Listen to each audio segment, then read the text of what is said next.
inscreva-se no canal Historiologia. E ative o sininho para descobrir histórias inspiradoras que ensinam valiosas lições e transformam vidas. Junte-se a nós e comece sua jornada de crescimento pessoal agora. E se você deseja fazer mais renda em dólar fazendo alguma coisa que seja a sua paixão, deixei um link especial aqui na descrição para você descobrir. Aproveite! Luísa trabalhava em um dos melhores hospitais da cidade. Ela era cirurgiã, e isso era o sonho dela. Sua mãe não gostou da escolha da filha de passar a vida cavando corpos humanos, mas salvar vidas era uma missão bonita. Luísa era uma garota frágil e calma. Ela poderia ter sido neurologista, oftalmologista, terapeuta, mas disse com firmeza: não, quero operar pessoas. Durante seu tempo no hospital, ela mostrou seu melhor lado, e a gerência já havia confiado a ela cirurgias complicadas. Frequentemente, eles até chamavam-na nos fins de semana e feriados. Querida, se você continuar dedicando todo o seu tempo ao trabalho, nunca vai se casar. Mãe, casamento não é o objetivo principal da vida, Luísa respondeu. Você está louca? Você é mulher e sabe que as mulheres envelhecem mais rápido, o tempo passa, o relógio está correndo, disse sua mãe. Então deixe o relógio me levar, Luísa respondeu com indiferença. A última vez que ela esteve em um relacionamento foi na faculdade.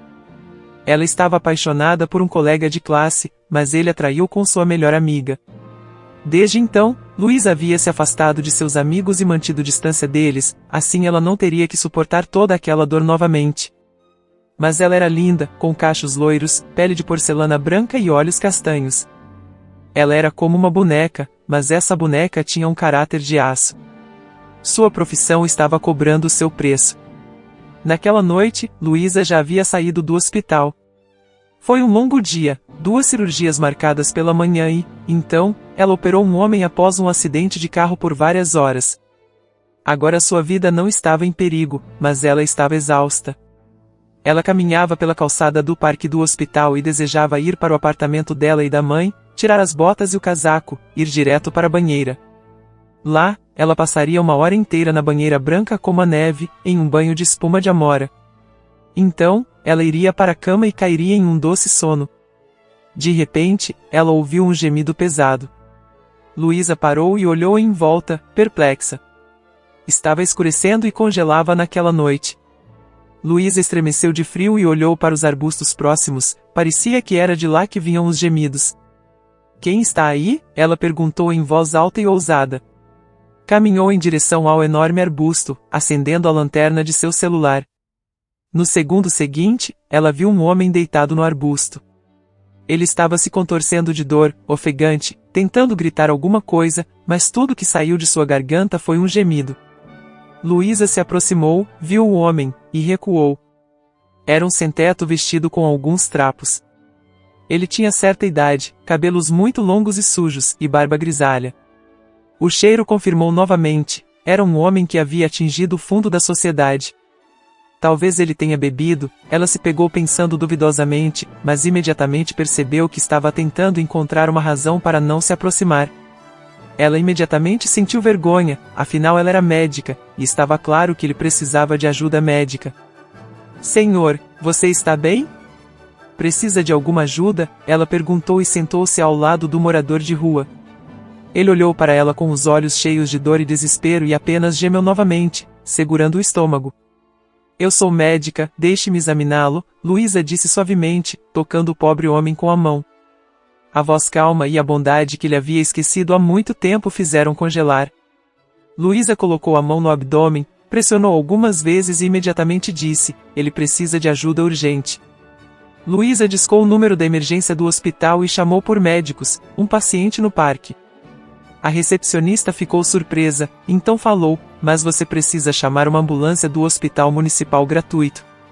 Nosso hospital não aceita esse paciente, é um hospital caro e decente.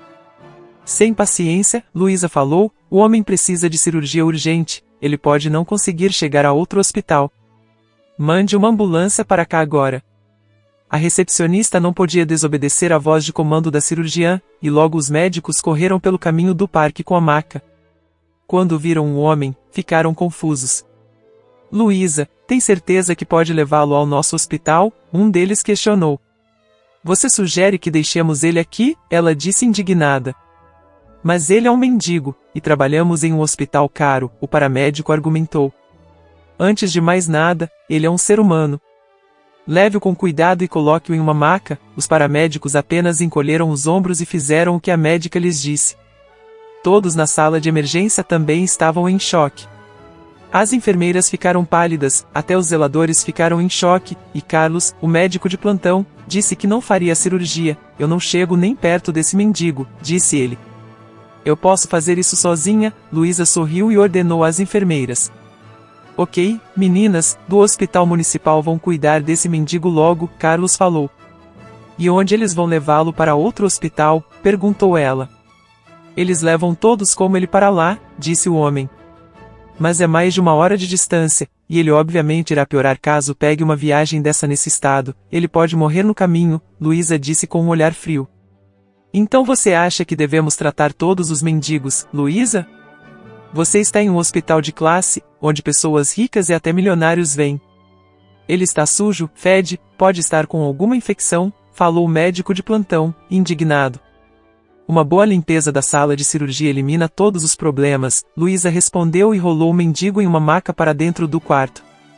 As enfermeiras hesitaram um pouco, mas seguiram Luísa, elas sabiam que Luísa estava certa. Mas o que o médico-chefe diria disso? O Sr. Eduardo já havia saído, mas ele descobriria mais tarde de qualquer maneira. Meninas, eu assumo total responsabilidade, Luísa disse, vendo a dúvida nos olhos das enfermeiras. Apressem-se, lavem-no e vão para a sala de cirurgia preparar tudo. O velho anestesiologista, Sr. Raul, não disse uma palavra.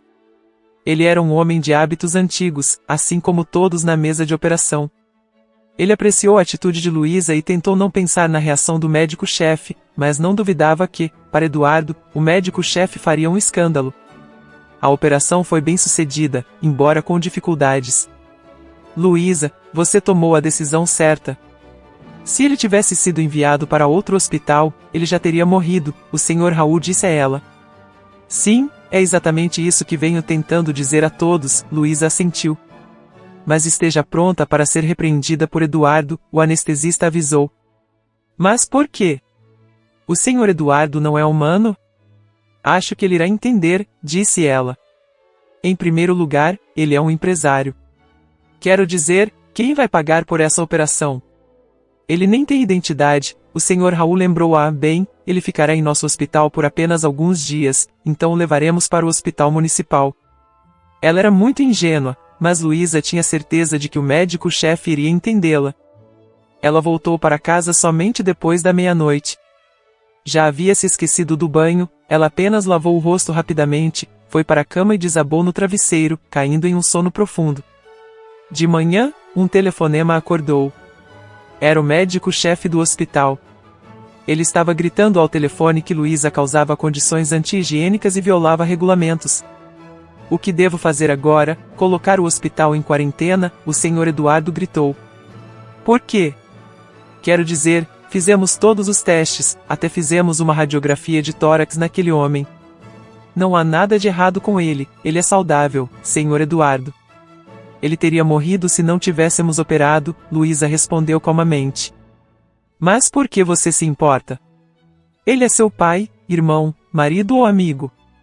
Aquele mendigo está morto há muito tempo para a sociedade, tal homem não tem lugar no mundo, disse o médico-chefe. Senhor Eduardo, desculpe, mas seu raciocínio não é o de um médico, Luísa ousou dizer. Você se atreve a falar assim com o médico-chefe? Gritou ele. Você está demitida. Entregaremos os papéis de demissão, e você pode esquecer o salário e seus direitos trabalhistas, pois eles irão cobrir as perdas do hospital. Que tipo de perdas? Suas mãos tremiam. Então, o médico-chefe desligou. Luísa estava fora de si mesma após a conversa. Ela nem percebeu as lágrimas escorrendo de seus olhos, ela apenas ficou na janela e as lágrimas rolaram pelo seu rosto. Querida, você está chorando? Sua mãe se aproximou dela lentamente. Com quem você estava falando? Era o médico-chefe, Luísa disse, enxugando as lágrimas. Mãe, fui despedida. Então, ela contou toda a história. Sua mãe ouviu e apenas balançou a cabeça. Meu Deus, que momento difícil estamos vivendo. Ele acha que você fez a coisa errada, a mulher se perguntou. Mãe, tudo que importa para pessoas como o Sr. Eduardo é status e dinheiro. A vida humana não tem valor para ele. Luísa, tudo bem, querida, não se preocupe. Você fez a coisa certa. Tenho certeza de que alguém no céu está observando tudo o que está acontecendo. Tudo voltará para você 10 vezes, a mãe abraçou Luísa. Espero que sim, mas estou desempregada agora. Como vamos sobreviver? Vou procurar um novo emprego, mas acho que o Sr. Eduardo vai garantir que eu esteja na lista negra dos hospitais. Nesse caso, não vou conseguir emprego em nenhum hospital. Bem, tanto faz, você pode ser farmacêutica. Quero dizer, eles ganham um bom dinheiro, a mãe dela falou. Mãe, só cirurgia. Estou acostumada a salvar pessoas, não a vender remédios. Mas talvez você esteja certa. Bem, veremos. Enquanto isso, o Sr. Eduardo já estava ligando para outros hospitais e dizendo aos médicos-chefes para não contratar Luísa sob nenhuma circunstância. Então, houve uma batida na porta de seu escritório. Um assistente preocupado entrou. Sr. Eduardo, temos uma inspeção hoje, seu secretário disse nervoso. Acabei de receber uma ligação de minha amiga. Ela é secretária do Ministério da Saúde. Ela me avisou que eles estavam vindo para uma inspeção não programada. Não acredito, gritou o Sr. Eduardo. Essa é a última coisa que eu preciso. Já tiraram aquele mendigo? Não, estamos à espera de uma ambulância, o assistente respondeu. Quando chegará, o homem estava com raiva. Ele discou o número de telefone do chefe do departamento terapêutico, gritou e disse-lhes para tirar o morador de rua do hospital. Eu não me importo se você jogá-lo debaixo de um arbusto. Uma fiscalização do Ministério da Saúde está a caminho e não quero um morador de rua aqui, não registrado, não totalmente examinado, sem identidade. Deixe a ambulância do hospital municipal levá-lo de lá. O médico-chefe gritou, mas está frio lá fora, é outono, ele respondeu. Ainda não é inverno, você pode cobri-lo com um cobertor, aconselhou o médico-chefe. As enfermeiras levaram um paciente em uma maca para a saída quando pessoas do Ministério da Saúde apareceram na entrada. Eles já haviam passado, mas um homem se interessou e o seguiu. Onde exatamente eles estavam levando o paciente e onde está a ambulância? Perguntou o fiscal. Já deveria estar aqui, respondeu o Sr. Eduardo, sorrindo. Fizemos uma operação de emergência no paciente, foi bem sucedida, e agora estamos transferindo para outro hospital para tratamento. O homem do Ministério da Saúde se virou e olhou pela janela. Ele viu que a ambulância realmente havia parado. Ele passou pelo paciente, mas de repente olhou para o rosto dele e congelou. Pai, o homem exclamou e correu para a maca. É você, todos olharam confusos. O colega do homem caminhou até a maca também. Miguel, você deve estar enganado, então ele olhou para o homem e engasgou. Senhor Antônio, é você? O sem-teto na maca apenas olhou para eles confuso, mas ele manteve os olhos em Miguel, e eles se conheciam. No entanto, algo havia acontecido que deixava o homem confuso, e agora ele não conseguia se lembrar de onde conhecia esse jovem. Mas o homem o chamou de pai, então este é o filho dele. Pai, você me reconhece? Miguel olhou para as características faciais familiares e não podia acreditar que o pai, que eles estavam procurando nos últimos 2 anos, já tendo perdido a esperança de encontrá-lo vivo, estava deitado na frente dele em uma maca. Ele estava magro, com barba e cabelos crescidos quase até os ombros. Aconteceu há mais de 1 ano. O Sr. Antônio acabou de comemorar seu aniversário de 60 anos de aposentado. Ele tinha um grande negócio de equipamentos médicos e queria que o filho deixasse o cargo no Ministério da Saúde e entrasse no comércio, mas Miguel era teimoso, dizendo que gostava de seu trabalho e que negócios não eram para ele. Isso deixou o Sr. Antônio muito triste. Quem administraria o negócio então? Ele tinha um enteado um pouco mais velho, mas Pedro era frívolo, e ele arruinaria tudo muito rapidamente. Porém, não havia escolha. O Sr. Antônio assinou uma procuração para ele e começou a ensinar o essencial ao enteado aos poucos. Então, o Sr. Antônio foi atacado. Ele estava dirigindo seu carro e foi cortado por outro carro. Alguns bandidos desceram do carro e bateram na cabeça dele. Ele só se lembrava de ter caído no rio junto com o carro. Ele conseguiu sair do carro afundando e, em seguida, acordou na praia. Sua cabeça doía e ele mal conseguia sentir os braços e as pernas, e o mais importante, ele não se lembrava de nada. 2 mendigos estavam se aquecendo perto do fogo na praia, então o Sr. Antônio foi até eles. Eles viram um velho com a cabeça ensanguentada e se ofereceram para ajudar. Eles queriam acompanhá-lo até em casa, mas ele não conseguia se lembrar para onde ir. Os mendigos não queriam ir à polícia com ele, então apenas o receberam em sua companhia. Foi assim que o Sr. Antônio se tornou um sem-teto sem memória e sem passado. A polícia disse aos parentes de Antônio que encontraram o carro no rio, mas não o corpo. Porém, há uma corrente forte no rio, então eles podem procurar por vários anos e não encontrar nada. Miguel não acreditou que seu pai estava morto e continuou procurando por ele.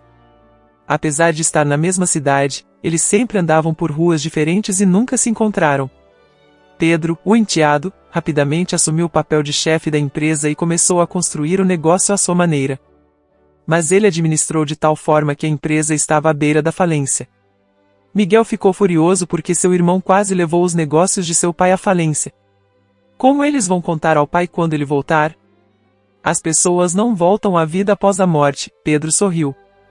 Mas o Sr. Antônio estava de volta. Sim, era ele na maca. Miguel imediatamente disse para levar seu pai para o quarto e garantir que ele recebesse o melhor atendimento. Ninguém iria contradizê-lo. O médico-chefe agora dava ordens sobre o que fazer e como fazer. Miguel não tinha ideia de onde eles queriam levar seu pai antes, ele havia se esquecido disso. Ele estava preocupado com outra coisa, como recuperar a memória de seu pai. Ficou claro que ele estava com amnésia. Será para sempre? Mas então ele ouviu 2 enfermeiras conversando. Ele estava parado na enfermaria, e as meninas estavam conversando no corredor. Tínhamos certeza de que era um mendigo, uma delas estava dizendo.